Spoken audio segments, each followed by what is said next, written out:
বন্ধু বান্ধৱীসকল, পুনৰ এজন জনপ্ৰিয় অভিনেতা হস্পিটেলত মৃত্যু।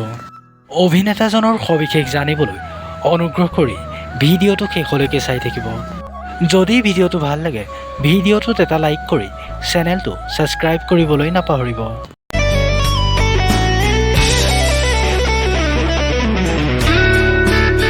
পুনৰ এজন জনপ্ৰিয় প্ৰবীণ অভিনেতাৰ দেহাৱসান।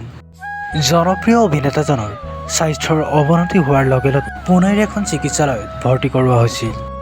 জানিব পৰা মতে অভিনেতাজনক হস্পিটেলত ভৰ্তি কৰোৱা হৈছিল যদিও স্বাস্থ্যৰ কোনো উন্নতি হোৱা নাছিল। স্বাস্থ্যৰ উন্নতি নোহোৱাৰ কাৰণ এইটোৱেই আছিল যে চিকিৎসকসকলৰ পৰা কোনো সঁহাৰি পোৱা নাছিল অভিনেতাজনে। এই বিষয়ে সকলো তথ্য দাঙি ধৰিছে এটি সংবাদ সংস্থাই।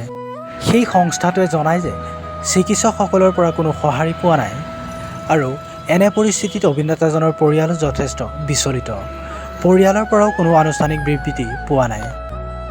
প্ৰিয় অভিনেতাজনে অভিনয় কৰা কেইখনমান ছবিৰ নাম হ'ল অগ্নিপথ, হাম দিল দে চুকেছে সনম, ভুল ভুলাইয়াৰ দৰে।